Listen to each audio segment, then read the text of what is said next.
the idea of the man being the provider? Where does it originate from? If I want to be blunt, it shifted from the man providing everything. The men are just not responsible. It's not about providing, but they are not responsible. They leave everything for the woman to do. I've had challenges with the phrase. Ladies say that their money is their money. The man's money is for the home. It depends on the upbringing. Because I remember when I was getting married, the advice that was said in the open is when you get money, you have to bring it home. Okay. When there's any death, your husband is there to take care of it. Women keep money better than men. Amen. Oh yeah. If you take 10 women, you take 10 men. Maybe 2 women might come back feeling, but maybe 7 men will come feeling. Wow. Oh yeah. Because he did not build on the money. The man will take the money. He gets out of your house and he sees a girl maybe he's been chasing for long and give the girl 500 from the money. Oh my God. So before he gets to the money, it's 4,500. Okay. So it's great to see you, my dear friend. Welcome to Unbroken Podcast. Today, my guest is Nene Tetteh Kojo. He is the Kuntihini. And if you are trying to work out what that is, let me get him to explain who he is. So, Nene, please, what is the title, if you can explain that before we get into our conversation today? All right, thank you. Thank you for having me. I think, like you said, it's the Kuntihini of Dodowa. Basically, Kuntihini is second in command. Mostly, the real essence of it is our chiefs, that is the Nene himself, is supposed to be like a ceremonial head. Right. And then the Kuntihini, he runs the affairs. Oh. Yeah, he runs the affairs. The affairs. The day-to-day affairs, he runs it. Wow. Yeah. Well, thank you, and good to see you. Well, today, what we're going to be talking about is provision the sole responsibility of the husband? This question has caused so many issues and so many problems. When we say a husband must provide, what exactly are we referring to? Are we referring to money, leadership, protection, emotional stability, or all of them? So, Nene.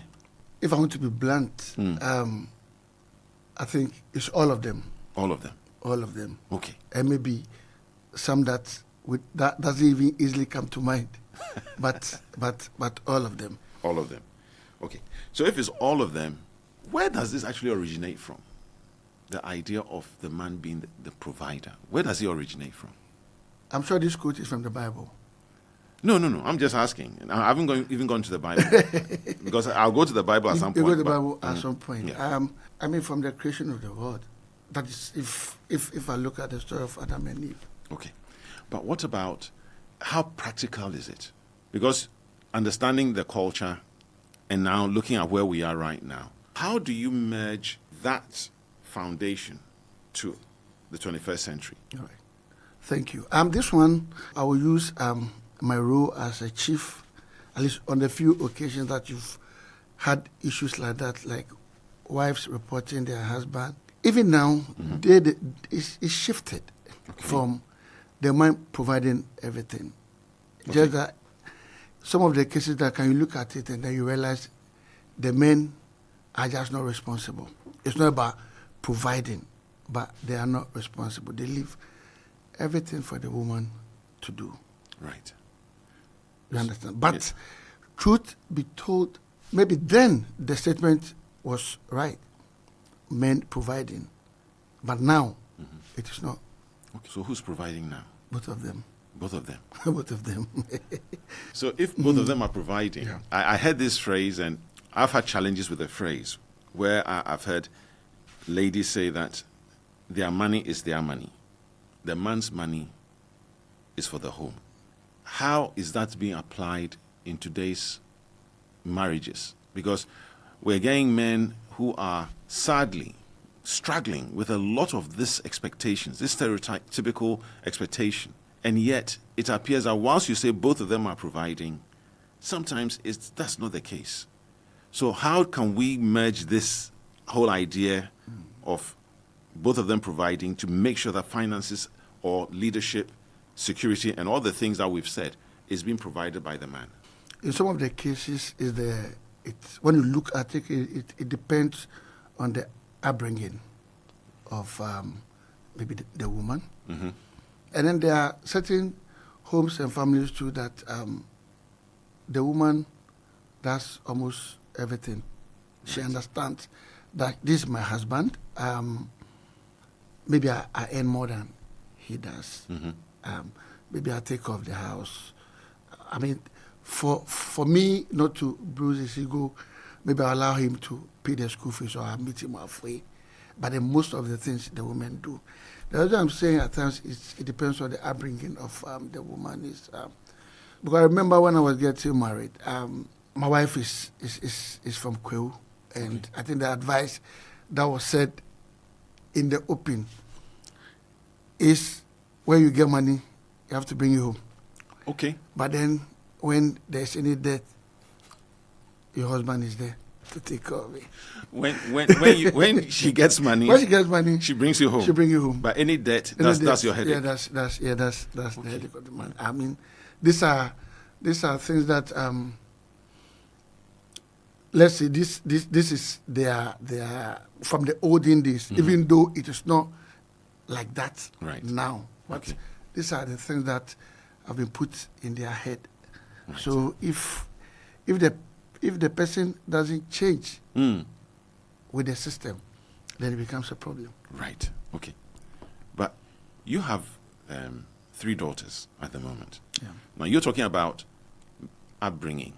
So can I ask, how are you training your children when it comes to this provision? Because at the moment you are outnumbered in the house. Yeah. So what are they seeing? Because whatever they see, they're going to take into their marriage. So are you creating a problem for their husbands if you are providing solely? Or are you not doing anything so that when they get married, they would then have to do everything? My first daughter, Kira, I always tell her, maybe I might not be able to live because even history or this thing shows that most of the people whose parents were very, very wealthy, and you see an African man struggling to leave properties for the children, and then they end up, either they don't want it or they end up even selling it or wasting it. So I've told them, I always tell them, I'm not going to kill myself and leave everything and work and leave everything for you. As I am now, I will enjoy what I have. But at least I'm giving you education. Mm-hmm. Whatever you want, I'm giving you. If you want to be very independent from your husband, waiting for your husband to provide everything, take your school serious. You come out, if you say you want to be a lawyer, you become a lawyer. You marry, you help your husband to build a home. You don't expect. So that, because me, when I say I want to go to London today, I tell my wife, I don't really take permission, but I tell her that maybe next week I have to go to London for 1 week. And that's it. Independent person. Right. If she wants to travel, she needs to ask me. Okay. And then she will still wait and rely on me to give her money to go. Oh, yes. Okay. When you want to go... When I want to go, I'm not taking money from her. Okay, you just... understand? But then if she wants to go, then she needs to even give me prior notice to prepare, because it's my money that she'll use to buy ticket. Right. So if she wants to be independent, she needs to study hard, get a good job. If she marries, you help your husband. Right. Okay. I like that. So you are looking at partnership. Partnership, yeah. So then with this partnership, I like the examples you've given. So for your wife to travel, she comes to you, gives you notice, because you're going to give her the money, which means the children are watching this, right? But you've put a caveat, and you've said to them, hey, if you want to be independent, then generate your own money. Generate your own money. But it's not just generate your own money, but you're also saying that after you've generated the money, help your partner, help your husband to build the home. The home, yeah. So provision now becomes a joint thing. Venture, yeah. So why are so many men struggling with this idea of provision? Does it define us? I mean, as men, is our value based on how much we are providing for the home? Some men are scared to see their wife rise more than them. Okay. Because if you marry a professional and you ask her not to work, but to stay at home, then you need to provide. Right. But if the woman is working, you, the man, you are also working. I mean, as much as some women are stingy, even if they will not give to the man, they will give to their children. Right. So at times, some of the issues too are coming from the men. Because every day I set example for my wife that me, I'm not going to die and live here. I like that. So I'm not going to carry any pressure on me. I do what I'm supposed to do. She also have to do what she can do. Okay. And I think it's fine. Everything is fine. Okay. So the lessons you're pulling from this is you saw how your dad was struggling. Yeah. And because of that, you have put in place a measure that you yeah. don't have to struggle too much. Your much, wife and yourself are building together. Yeah. As Nene, do you see how men are struggling with the whole idea of Providing. if they are not providing enough? You know, many times we get a dimension where the woman is earning more than the husband. And all of a sudden, the man feels like he's lost his identity. So how are you helping men in your community to rise to the fact that they don't have to kill themselves, literally, to provide, but find a way to work with their partners and their spouse and then do a joint thing? Exactly. I think the answer is still in the question. Then I've done well. Yeah, sure. I mean, most of it, that's exactly the advice that I give. That's the advice I give. But the point is, when it comes to a woman holding money on behalf of the family and a man holding money, women keep money better than men. Hey, Nene. Oh yeah. Do you have especially in not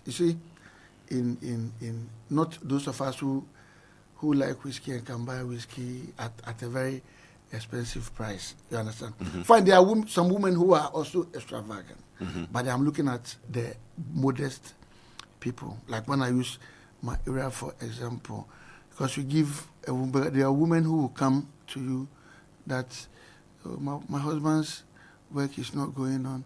I want small money to sell. You ask how much they need. Some need 5,000, some need 2,000. But you look at them and then you say they are burdened on the money. Right. But there are men also who come and then you help them, and a month or two, they come back with the same problem. Okay. So from this, the women are more studious with the money. They are able to gather. Together. Right. They build on the capital. Okay. Could it be that the men come back with the same problem because whatever money he gets, he's using it to provide for the home? Because he did not build on the money. If you come and you bring your issue and I give you 5,000, mm-hmm. and you go and come back the following month and you come with it, maybe you want money to go and pay school fees. Yeah, okay, that's okay. Take this money, do something for yourself. Most often, if you take 10 women, you take 10 men. Maybe 2 women might come back failing, but maybe 7 men will come failing. Wow. Oh yeah. That's a huge percentage. Because the